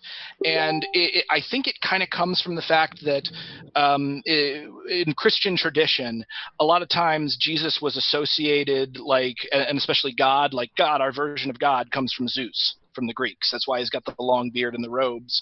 And a lot of the ways that we behave are based upon like human political organizations. Catholic Church is based on medieval courts and a monarchy, where the sovereign is God, or Jesus or the priest with his back to the wall. Protestant churches are based on courts, like, and you just transpose the pastor with the judge. And what happened was there were all of these religious wars in Europe, all of these prosecutions. It was very bloody, very horrifying, and when we ran our society off of this, and people had just had enough of it, and we said, no, we're done with being viewed by this all-seeing eye from God. I mean, you saw what's his face, Christopher Hitchens talking about how God is North Korea forever because it's the sort of a big brother dictator seeing everything. But what happened was, and I really think a lot of this goes back to the Enlightenment, is that they went the other direction with it. And they dreamed up a universe where everything is like all dead, essentially. It's all matter. The really like hard materialist coming, like almost like what you see with Marxism, the idea that like we're all just stuff and it's a random connection of stuff, and consciousness is just a very sophisticated process of matter. Okay, fine. Consciousness is just a very sophisticated process of matter, but that means also that matter is just a very basic form of consciousness, and by that logic, rocks are conscious to a certain extent. You bang on a rock, you get some reaction back. So what happened is that we dreamed up this version of the world where the world itself is stupid and dead, and we're a ghost in a body that's going to appear and then die and disappear forever. And I really don't think that that's correct. There's always a way to talk about something like it's garbage. You can sit there and you can say, oh, a bunch of people listening to a symphony, they're just a bunch of idiots going out of their mind listening to a bunch of complicated sounds. Or you can change your perspective and talk about it like it's a freaking symphony. I'm hearing some of the best music in the universe. So really, like, what I find too often is the emphasis in Western style atheism on this type of materialism that basically means you have to look at the world like it's crap and you have to be pissed off about everything all the time. Now, I'm not saying you necessarily do that, but I'm saying there is definitely a tendency in that I see in Western atheists. It's something that I felt before I found Buddhism and before I started practicing, and that since I've come through that and come to the place where I am now, I can look at the wonder of life in the universe and my place in it, as a piece of the great Brahma, a piece of the universe. And when this body dies, when I disappear, well, that's okay, because I'm going to come back in a bunch of different variations. Now, I will give you this quick thought experiment, though, because you asked like how would you yourself come back, the biochemical process, all of that. And I don't know if you'd consider it like this, but I did find this pretty interesting. Given an infinite amount of time, we know that your life happened the way that it happened. Once the Big Bang happened, everything came together, and all of the different karma came together so that you would live the life that you are living right now, and you're talking to me. And then eventually, you're going to die, right? Well, if we give that infinite time, and if we hold in our heads the idea that the only constant in the universe is change, eventually that state, as I said in my opening statement, is going to change. The state of you as you are being dead will change, and eventually, if it happened once, it will happen again, and you will wind up living the exact same life that you are living. It may take aeons, it may take more time than would happen, but it will eventually happen given an infinite timeline and infinite change. Okay, so 2 questions for you. One is there anything in your position which you would disagree with physicalism? Physicalism, define physicalism. Matter in motion, nothing more. No. Okay. And the second thing was you mentioned that we would come back in the same physical form later on, and that's been addressed in the many worlds hypothesis, because if there's infinitely many worlds, hypothetically there'd be infinitely many of us. But that doesn't work because that would assume. Well, I'm talking about one world. Oh no, it's the same thing. The infinite's going in the future and just having one universe after the other, and having just infinitely many universes spread out anywhere would have the same mathematical implications. But the problem is that would assume that the laws of physics have a specific kind of similarity in each of these universes. If there's a different kind of well, I mean, they wouldn't have to, because if you're going for infinity, eventually, like if it happened once, it can happen again. So there's no reason why it couldn't. So let's say there's a many worlds theory, and there's a bunch of worlds where the laws of physics work differently. Okay, then you live a slightly different life, or a very different life, depending upon how that goes. But eventually, it will happen where the physical laws come back together in very much the same configuration that they did today. But in the way they address this in the many worlds theory is that there are more possible worlds than could possibly exist. Like again, it's the Cantor's diagonal proof theory that there's a bigger infinite than the possible infinite world. So of all of the worlds that actually exist, that doesn't mean that all worlds exist. Yeah. So it doesn't. So you're talking about the potential. Yeah. So it could be that there is a spectrum of worlds that can exist and will exist, and it may be that certain of them will not repeat. So it isn't necessarily the case that you will exist again. I mean, I'll say that certain may not repeat because, again, if we're using change as a constant, but if it came together once, I can see why it would repeat. And I would see it would be slightly more likely that it would repeat than it wouldn't. But yeah, I mean, honestly, a lot of what I said, in my opening statement, I mean, as far as a lot of Western style materialism that I look at, I don't really disagree with Western atheists on the rules in the physical world. I just think they're looking at it the completely wrong way. And so the reason why I believe the way that I believe is, one, it's made me a lot happier. It's led to a lot more success. So great for me. And two, it makes a lot more sense than the very dour and depressing way that I was looking at it before. I have a question about that, though. You say it makes more sense, but you agree with everything in their worldview. You're just calling it something different. How does it? I agree, okay, so there's basically the stuff that they say, and then there is the emotional content that goes with it. Again, if you listen to Alan Watts, and I highly recommend everyone does because he's phenomenal at this, he talks about prickly people and gooey people. And there's people who want to be very hard-nosed and exactly. And what you find oftentimes with that attitude, and you do see it in the skeptic community, is really that is toxic masculinity. That is this idea based upon the almost empire, where people and you even see it with Sam Harris, where he starts about how we've got to genocide all of the Muslims. There's this idea that life is awful and life is suffering, and we've just got to accept it. We've got to bite that bullet. And I don't accept that emotional content that comes along with what science has discovered about the material world. I essentially look at the same data and come to a different conclusion about that data, if that makes sense. Well, one, Sam Harris never said to wipe out. He didn't literally say it, but he kind of implied it. Well, I think he was implying that we needed to get rid of the extremist ideology, not necessarily the Muslim. Yeah, but get rid of him by a nuclear first strike. I think that was purely a hypothetical. I don't think he actually intended Yeah, but that. I mean, purely a hypothetical. I get it. I understand where he was coming from there. And I don't think, if you talk to Sam Harris, he wouldn't say, I support genocide. He's not like the guys I was arguing with a few weeks ago. Yeah. But I do think that ideology and the way he talks about Muslims and, the way he talks about, I think that enables people who want to make war on Muslims. And a lot of times, like, you got to think, we in the West came from a conquering colonial empire, and there are a lot of justifications, and some of them have come religiously. We're converting people to Christianity. Some of them have come technologically. Hey, some of them have. Yeah. I mean, I would totally agree that they use that language. they totally use that language in a way to justify their position. I totally agree with that. But I have one last question, which was, you said you came to a different conclusion than the physicalists. Now, for me, from my perspective, it just looks like you have a different interpretation. You have the exact same conclusion, you just call it something different. What do you mean when you come to a different conclusion? I mean, I come from a different conclusion in that I value different things at the end of it. The physicalists a lot of the time are very stuck inside the human head and the human body and the individual experience, whereas I see that kind of as a trap. So I engage my empathy and I expand outward from my body and try to be less attached to it.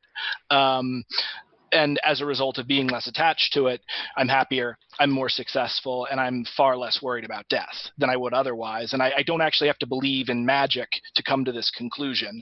I just have to look at the facts in a more universal way, in a more connected way, as opposed to a more disconnected way. Like, ultimately, when we're like, we talked a lot about like what makes a person, when it's a person and when it's not a person, and you heard me say I felt like it was a little arbitrary how we were doing it. Like, if you look back at history, people will arbitrarily say, okay, so this period right here, this is the Renaissance, and this period right here, this is the Dark Ages, and this period like here, this is the. But it's arbitrary. We're just grouping them into those categories because it has utility to us. And I see the same thing happening with people, with individuals, with the idea of death and life after death. Okay, yeah, that's all my questions. That's all I got. Great. I had some. Oh, I'm sorry, Mark. TJ, you segued a little bit earlier on the matrix theory. I was wondering how plausible or probable do you think that is? I think it is slightly more plausible than a God existing, but very improbable. Okay. Yeah. So let's not push that. But I think there's been a ton of arguments of how that will complicate things more, and then you would say, but then God is more complicated. And then let's not go that way. I have you know what I find the most compelling thing of a God existing, and the fact of and keep in mind, I'm not a believer in a God in a traditional, especially not like a Western kingly sense of a God, but a designer of the universe. I will say this is the single most compelling bit of evidence that I have found it. And it is the existence, by the way, we're about to turn into Joe Rogan. I apologize. The existence of DMT in all organic life, from like blades of grass up to humans. And like, if you've ever done DMT, it's like one of the single most powerful hallucinogenics known to man. And when the human body is dying, it gets a huge dose of DMT to the brain, and a lot of other organisms do as well. Now, what's really interesting about this is that anybody who has experimented knows that it will mess with your sense of time, and I already don't have a good sense of time because hey guys, I have ADD. I was thinking that maybe in the next like 10 minutes we could wrap this up and get to Sure. Q&A. If that's okay with all of you guys. Sure. Yeah, that sounds great. That was a really interesting point where you said DMT is a reason to believe in God. Well, I mean, DMT isn't even the most potent chemical in the human body. I think oxygen is, because if you have too much or too little of that, it'll actually be more of a high. Yeah. So right. But it's actually like one of the top 5 most common elements in the universe too, which is pretty cool. Cool. Well, yeah, but anyway, my point being is that we talked about life after death, and the one thing that I wanted to bring up is if you're messing around with your perceptions, and I have ADD, so I literally don't notice the passage of time. This whole conversation seems to have taken 15 minutes to me about, and if you mess with that with drugs, it gets even crazier. So what's very interesting is that some people actually think like you do DMT and you actually die. It's a way to die and come back because the experience of getting high is very similar to out-of-body experiences. My thought is this: if there was a God and this being did design the physical world but was not within it, it makes a lot of sense that they might actually give a way for beings to actually experience an afterlife, to transmit from one to the other, or to just have the experience of an afterlife. And so a lot of people have speculated that when you're dying, when you get that shot of DMT, what happens is that the time slows down and you literally spend an eternity in the few minutes before you die that is your actual afterlife. Your afterlife is generated by your brain as you go. And that's kind of a way of like having your cake and eating it too. Particularly even in a Buddhist sense. Now, I'm not saying I believe that, but I find that to be a very, very interesting thing. And it is incredible that that chemical is in literally every piece of organic life. Well, for me, I mean, I appreciate the angle that you're coming from, Brenton. In fact, that could actually possibly open up the discussion for more on the idea of OBE, out of body experience, NDE, near death experience, how there are similarities. You know, people seeing a white light. To which then, TJ, you probably would point out that that's why biochemical things happening in the back of your brain, and there's even some consistency to say that, you know, those chemicals in the background, those are the ones that giving you those are the things that giving you that white light experience, but that's that will be a very scientific application on the science. Whereas for me, looking from a Christian philosophy point of view, it will be that, well, of course you're going to see some physical reactions, but that's not the thing that's in control. To me, the soul will be in control of that rather than the body. Yeah, absolutely. But, sorry to turn things into. We don't have enough. Yeah, we don't have no problem. But and we don't. And sad to say, we don't have enough time to go into all that detail. Maybe we can do that another time. Yeah, because OBE, NDE is also one of these. I just want to put in just one story, if I may, because Brenton and TJ, I think one thing that we did mention, although just like a flashby, is the idea of how religion can be manipulative. And I would like to agree, and I will agree that definitely. So you've shared quite a bit on Christianity and how it was very much misused. I was very misused, and I would confess to it, and admit to it, repent of it, and that's why we have the Protestant movement and so on and so forth. To which I'm of that tradition. But I also want to share that in my experience also. That karmic the manipulation of that karmic philosophy is also quite rampant here in Southeast Asia. So one example that I would like to share is that there was one time I was providing help for young people over in Thailand who, from a very young age, they were told that they were transgender, that they were transvestite, that they were boys, but they were supposed to be pretty-looking girls, and being manipulated into the sex industry in the red light district area in Thailand. So for us, and to me, the one thing that I did find is that they weren't just like pushing it; they really made it quite complex. So the gangster would pick up the boy from the suburbs or in the farm area, bring him to the city, and teach them manipulated dharma and karma to a point to say, oh, the reason why your father sold you to me and you get money and he got money and now you're my slave is because it's because of karma. You guys have to pay for this now. And then this gangster also then, but because I believe in karma, I have a good idea for you, and that is this: you work with me until you're 20 years old. Yeah, you work with me until you're 20 years old, and when you turn 20 years old, I will release you. To which then you have a choice. You either continue to work under me as I'll be your pimp, or you can go and try and find a job on your own. You're free. To which then, if a lot of the young people, because they have been manipulated for 8 years at least into that system, of course they will say, I will go back under the pimp. So one of the things that I find to be most opening to them is that when we find them, we literally go into the streets and say, are you turning 20 soon? Are you turning 20 soon? Are you turning 20 soon? And if you are, we provide free food, free lodging, and rehabilitation and help, so they may go on to be successful people. And one of the things that we do have to break it from them is to let them know that they are not byproduct of a karmic reconditioning. They're not the recycled material of a previous life.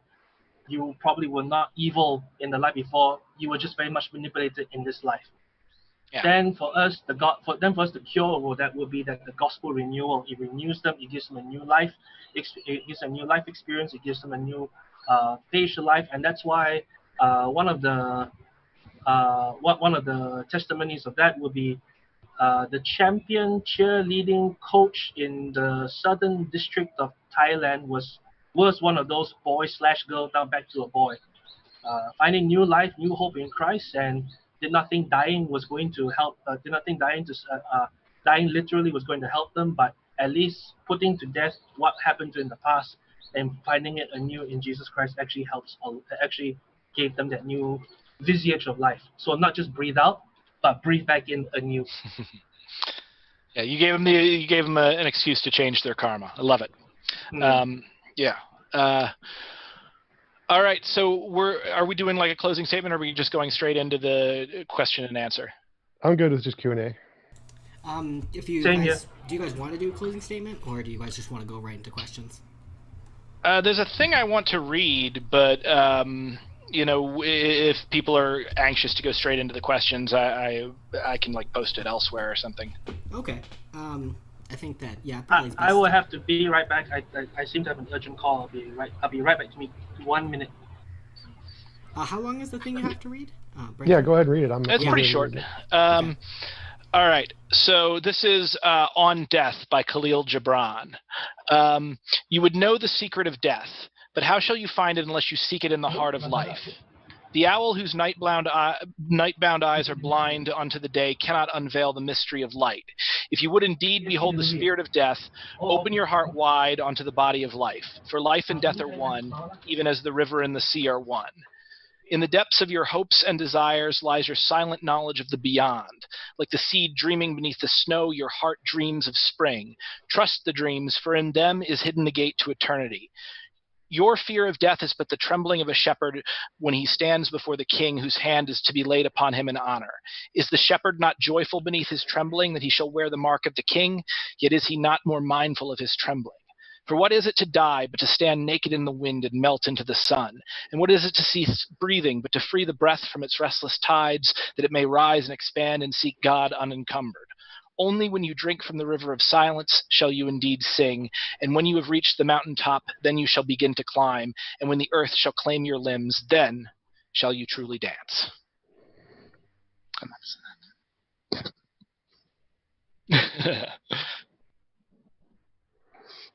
Yeah, Khalil Gibran is legit. That guy's amazing.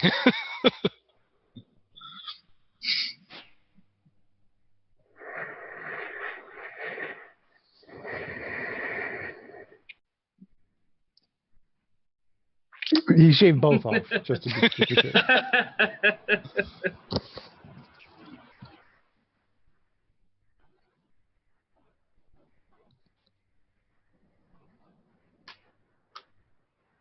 Oh, that's cool.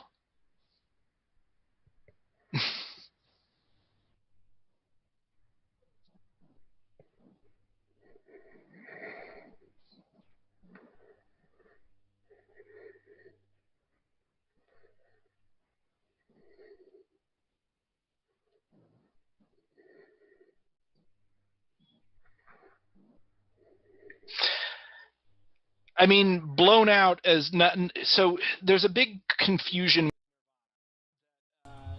There's some Buddhist sects that believe it's literally a cessation where you're not being reborn anymore.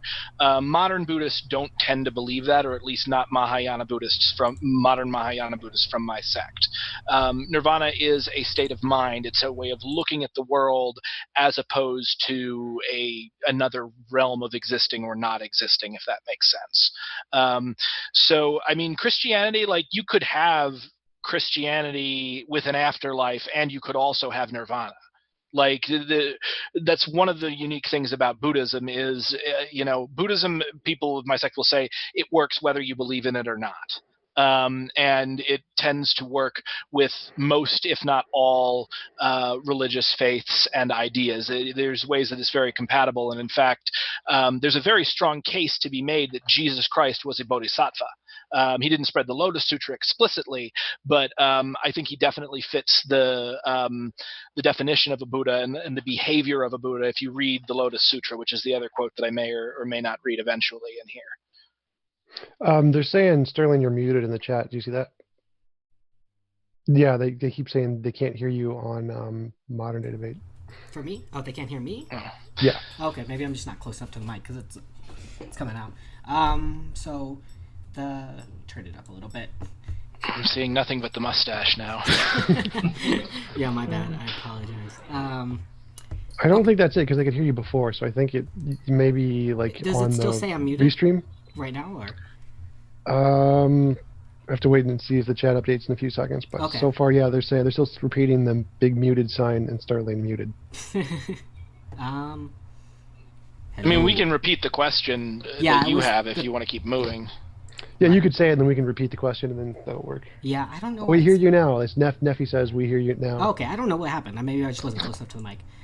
So the question was, any differences in atheistic or Buddhist afterlife if nirvana can be said is blown out of existence?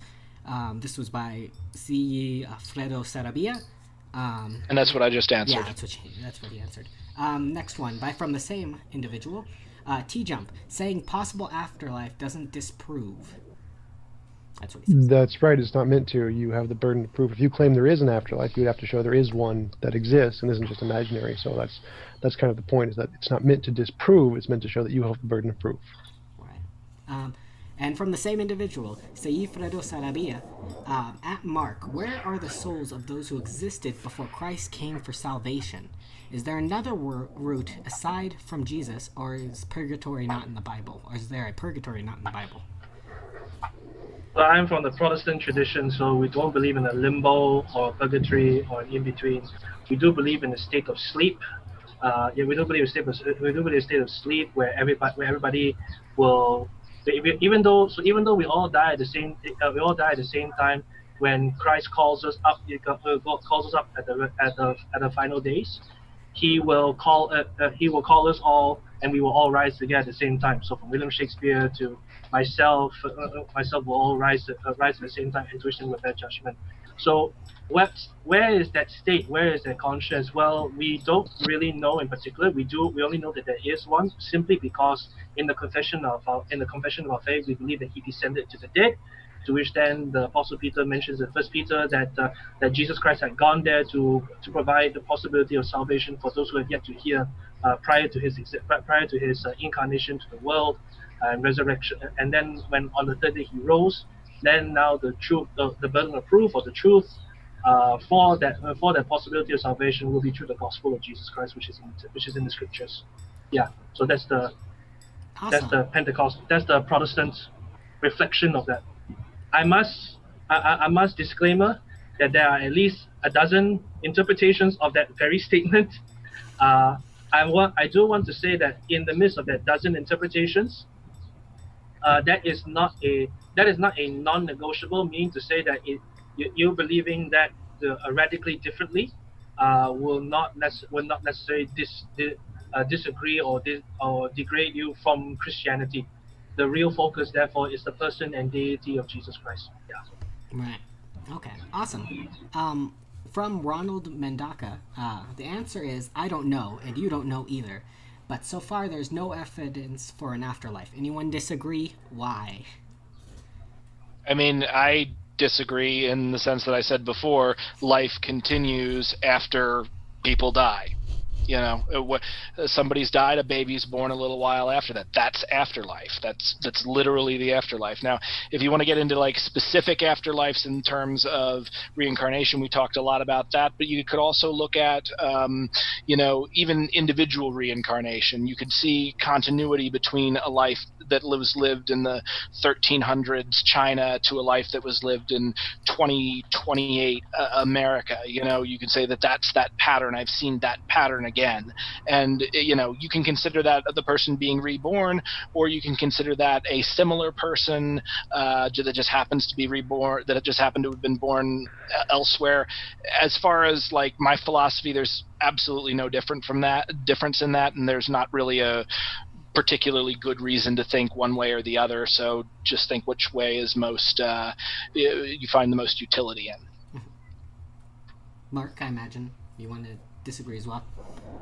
Well, I think sorry, what was? Could you please first repeat the question? What was it about? Ronald said, the answer is I don't know and you don't know either, but so far there is no evidence for an afterlife. And do you disagree, and why? Well, yeah, simply because I don't want to seem like I'm sounding like a replay button. But for me, like I said earlier in the talk, I would prefer there to be no afterlife, because then the consequence of my life would be YOLO. But the evidence and testimony of the resurrection of Jesus Christ compels me to say that, okay, there is an afterlife, and out of all the claims of afterlife, Jesus of Nazareth seems to be the most exclusive. Let me just springboard from what Brendan has said earlier, that there's been much research to say that Jesus was was a bodhisattva. The issue that as much as I would appreciate that, and in fact here in Malaysia, quite a number of sects actually add Jesus's picture next to their own gods. So there's so that's not uncommon. But I appreciate it simply because they do notice that there is a divine sublimity as to who Jesus is. But Jesus himself, if you read his claims, I think his words, his claims alone would actually disqualify him for being a bodhisattva. Like what C.S. Lewis would say, that he cannot be regarded as a good teacher, because if you get a good teacher to repeat exactly what Jesus did say, you probably think that he's as crazy as a poached egg, claiming to be the Son of God, the only way to eternal life.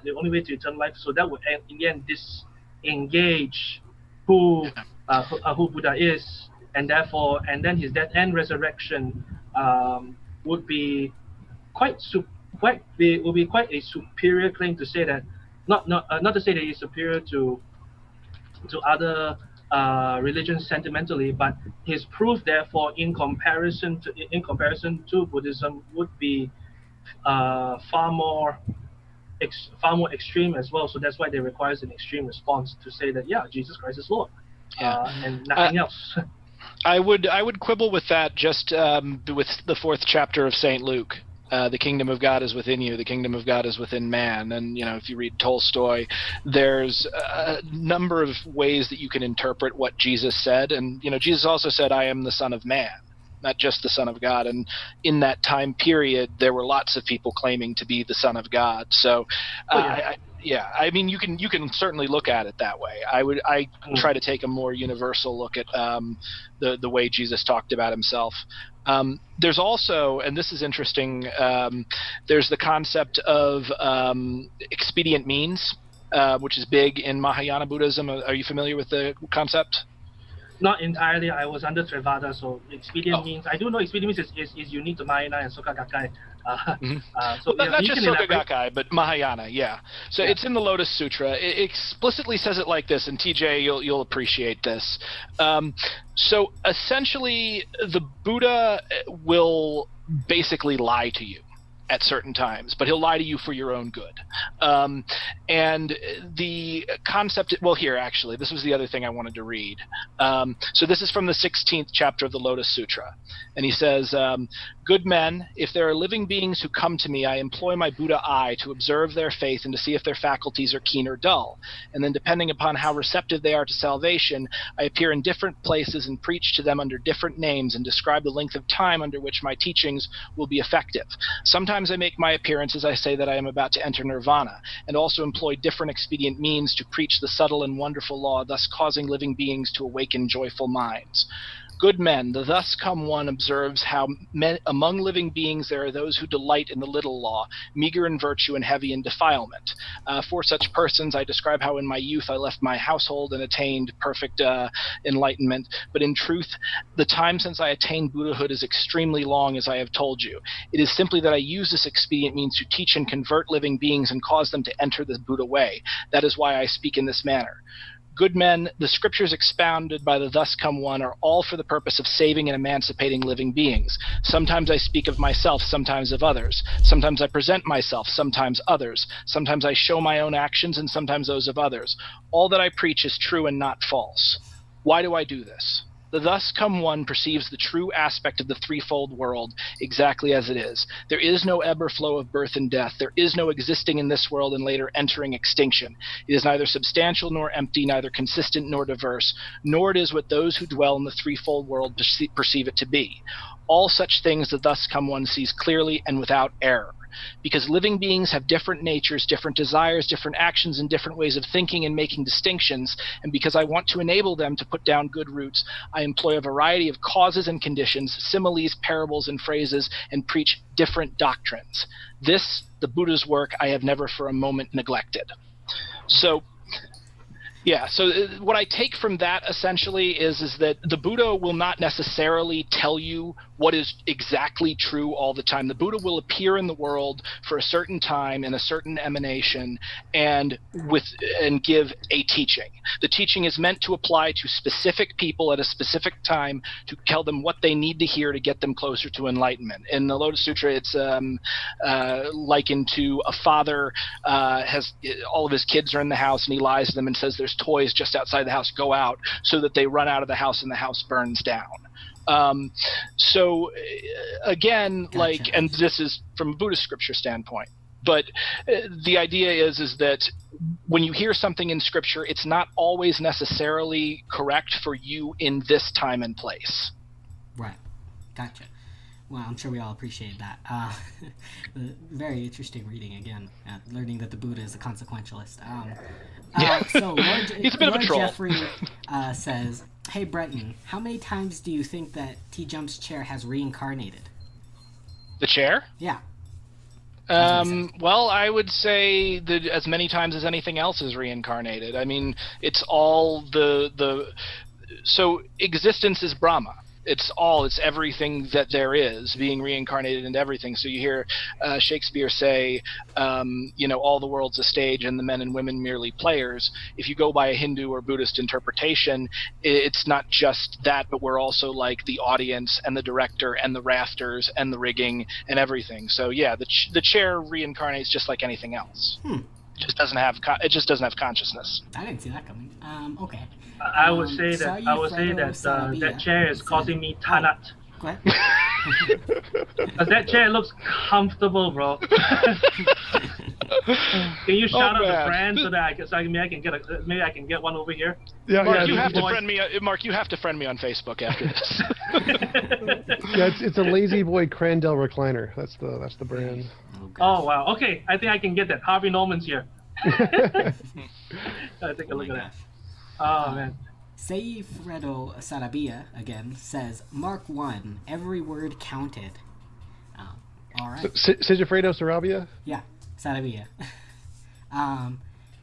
Caleb says, Brent, detail some evidence for reincarnation. Matter can neither be created nor destroyed. You see reincarnation time and time again. We die, our bodies go into the earth, the materials that make them break apart, and then eventually they come together in life in some other form. I mean, it's the most obvious thing in the universe. Gotcha. From Talisman Oberlander, we had Western atheism, ain't no gods, yeehaw. Okay. It's very Western. He's Very Western. using a cowboy Yeehaw. yell. That interpretation itself will be a bit of an oxymoron. Yeah. Oh. I spent some time in the South. it's quite God fearing there. Oh, it's true. I don't know, Texan atheism maybe. I'm not sure. Yeah. Stupid whore energy. I love this woman. All neurotransmitters dumped at death because the pumps are failing. I'm not quite sure. Yeah, I mean, the thing is, people always think, like, from life to life, you've got to remember something, like the neurotransmitters are that important. But, like, do you know, like, you don't remember things that happened in your life normally. I have complete blanks. I have a blank from when I was, 1 minute old to, like, about 4 years old or so, or 2 years old. So memory, I don't think, is an important way to judge personhood or life. In just the same way that, direct control over the universe is not the same as direct control over your body. I don't choose to beat my heart. My heart beats on its own. I do it by myself. I don't choose to shine the sun. It just does it. Isn't that awesome? Anything from you, TJump or Mark, on that? I don't know. Yeah, I agree. I think that it's not necessarily memory, but the biochemical processes in the brain is what is done by neurons. So once the neurons stop, then is the process of those neurons firing, ends permanently. Sure, but that's only because you choose to value that biochemical process in those neurons. Yes, I value consciousness and being awake, and I don't want to not be awake. Yeah, that's the problem, because you're eventually not going to be awake, so get comfortable with that. Two things I would say to this is that, yes, as much as I would agree on the principle of conserving energy, I do believe that because there had been a beginning of the universe, the cosmos, therefore the end, and therefore the universe would therefore be quite unique in itself. Depending on your view of time, could the universe be exactly the same even within time, or the next universe, or could the next universe be same but different because of a linear progression of time? That's another discussion altogether. But the point that I'll put therefore is that because there's a beginning and an end, there will also be and there's a genius behind that creativity. I will poison the idea of an author, of a creator. And that creator has made us uniquely, each and every one of us, and our interaction will be unique, every one of us. And therefore, that's why for me, very different from the Buddhist experience of a new life, is that the new life is that for us, our new life in Christ is still, by identity, the same person. I will still be Mark Tan at the end of days. But by the grace of God, I will be renewed because of His redemptive work on the cross and at the tomb.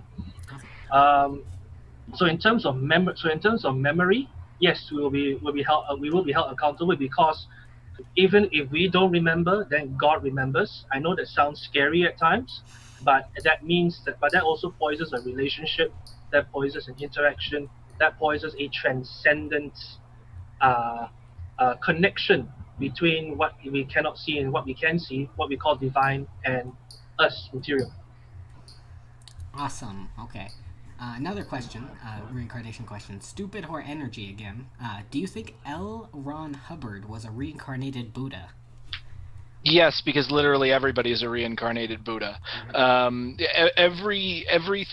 So Nam-myoho Renge Kyo means every being possesses the Buddha nature, and this Buddha nature can awaken within any human within a single lifetime. So, yeah, L. Ron Hubbard was a reincarnated Buddha. So was Hitler. So was Jesus. So was, Albert Einstein. Everybody. The thing is, L. Ron Hubbard was also like really, really asleep. He was completely in the grip of the devil king of the sixth heaven, of Maya, of a lot of illusion, and he hurt a lot of people, which is a shame, which is why, again, it's very important that, the Lotus Sutra be spread and that people realize what's actually going on here, as opposed to getting snared by, fundamental darkness. Okay. Decepticons Forever says, Silver Surfer has better feats and stories than God. For what it's worth. I thought the withering of the fig tree that Jesus did, that's pretty cool.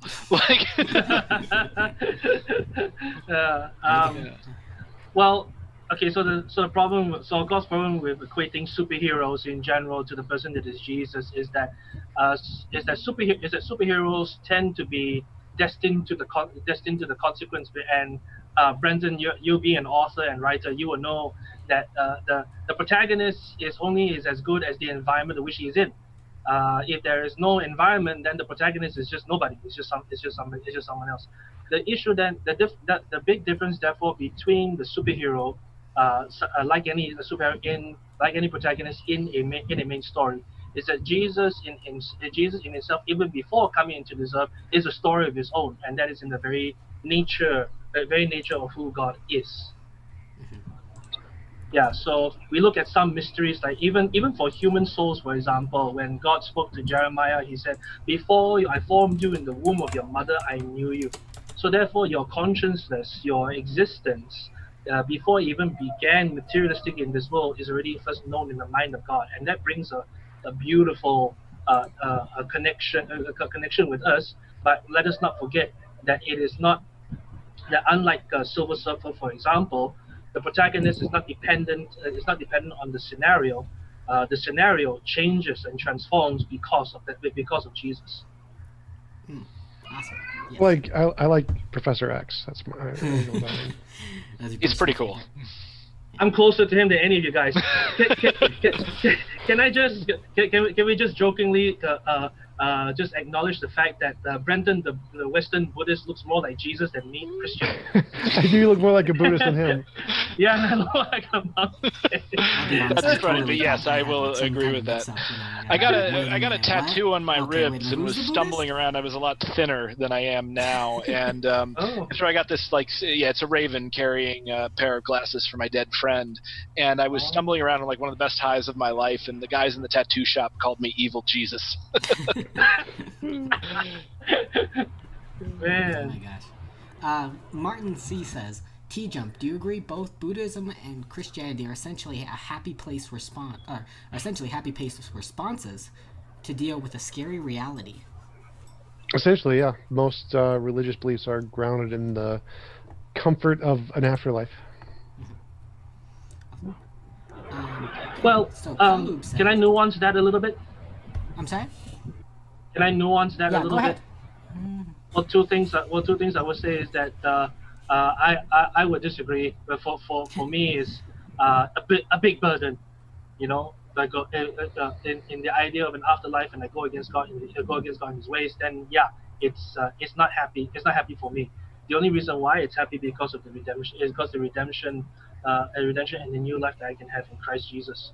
The second thing I would say to that also is that yes, it is let's say, for example, you disagree or you do not believe in the reality of God, then yes, even if it is a happy place, why not? I mean, Richard Dawkins himself did mention that at Christmas time he would put the Christmas tree, hang the laurels, sing the Christmas carols. Not because it gives them happiness for life after death, but it is a happy thing that you can participate, and we welcome you to it. Yeah.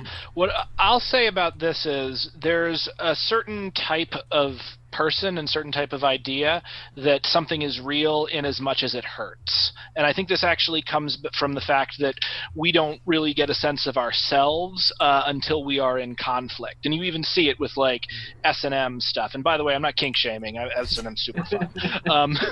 But and it can be fun to feel the pain and to even if you got a masseuse working on your back, sometimes you want to tighten up and just feel that pain so that you can then later on release it.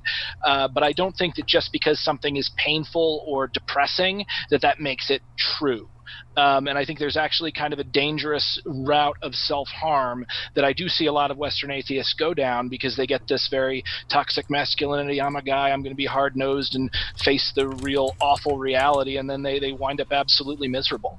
And I don't think there's any more reality in that just because it hurts. Right. Awesome. Kalub says, so you're calling grass on a grave reincarnation. And he's really going after you. Grass on the grave is reincarnation. The chipmunk's reincarnation. The freaking hawk is reincarnation. The table is reincarnation. It's just, there's nobody in here but us. Even the Lion King will agree. Yeah. When Mufasa shared to Simba that we're all partly connected to the great circle of life. If you want to go from that angle. I will True. go from the Though perspective. I'll go Mufasa from the had the perspective. unfortunate circumstance of reincarnating into clouds. I don't know if I would prefer that. Oh yeah. So Yeah. Oh my God, guys! If you ever get a chance to see Lion King on Broadway, one, make sure you're sober. But two, the creation of Mufasa that they do in like the Julie Taymor is freaking insane. Like the theater effect that they do, it is one of the most impressive things. Like if I had been on certain substances and gone into that, I might have come out believing that the lion was God. So, Okay. All right. So that's one on the bucket list of the MCO. go to New For York, me- see Lion King. Yeah. Oh, okay. Yeah, I think we can end there and go to the next question. Sure. awesome. So last question for today from Kalub again. James, your eyebrow will reincarnate. I promise. So we'll all send our thoughts and prayers out to James. Not if I have anything to say about it. Oh gosh, is that a threat or a promise? Promise, for sure. Okay. Awesome. Well, I'd like to thank all the speakers for being here today. It was a great chat. I really enjoyed moderating it. I'd like to apologize for tech issues. It's my first stream by myself, doing all this at the same time. So thank you guys. If you guys want to say anything, if not, we'll be out of here.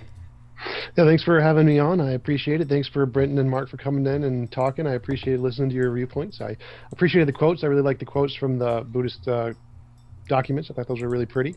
I definitely like Mark. I really love your balcony. Like looking out your window. That is a really cool view. I really appreciate it. Yeah. Just to get people to know what I'm talking about, what you guys are talking about. Hang on. So the interesting thing about Malaysia is that you get religion right at the doorstep. So there's a Buddhist temple, there's a Hindu temple down there. So yeah. And in that aspect, I would like to thank each and every one of you. I was actually a little bit worried because I am familiar with Western exertion, but now I found it to be actually very comforting to be able to exchange information to one another, to be able to share what we truly believe in our hearts, and yet at the same time we can still come to a cordial relationship. I want this to be a relationship. So, Tom, as soon as this restriction orders are lifted, I am looking forward to bringing to have you in Malaysia. And Brenton, please come along. I would love to. That sounds great. Yeah. What I'll just say is, you guys, this was probably the best debate I've had on this channel, to tell you the truth. You guys both really knew your stuff. You went into it. You weren't Nazis. And That's really a high bar there. I don't know. Yeah. And so I had a blast here. If people want to check me out, I'm the author of Snow White Zombie Apocalypse. I have a novel coming out that I've done in collaboration with a band called the Crew Shadows, where it begins when the main character dies. Just look me up at brentonlengel.com, and please, if you can, subscribe to my YouTube channel. I'm trying to get 1,000 subscribers, and I've been growing pretty steadily, so check it out. You'll hear more philosophy and art stuff there, and wonderful. I had a blast. Please, both of you guys, friend me on Facebook if you can. All right. Cool. Awesome. Good comic, by the way. Loved it. Yeah. Do you have a copy? No, I was only able to find bits and pieces here and there and then come the story together. If you friend me, I'll send you a PDF. Oh, right now. Online piracy. Yum. That's what we want to put on the internet. The FD is going to be right after you. I'm the author. It's not piracy. My bad. I apologize. How much does it cost for a signed copy? For a signed copy, I can get you one of those for the first and second issue. I'll get them both signed, $25 plus shipping and handling. No, it's not too bad. Yeah, you want to if you PayPal that to me, because I just closed a successful Kickstarter. I've got extra copies coming around. Sure. Yeah, so you're in the U.S., right? Yep. It's $27. Cool. I'll send you a message on Facebook. Yeah, send me a message. Well, thank you everybody for coming in. We keep sorting out the reasonable from the unreasonable.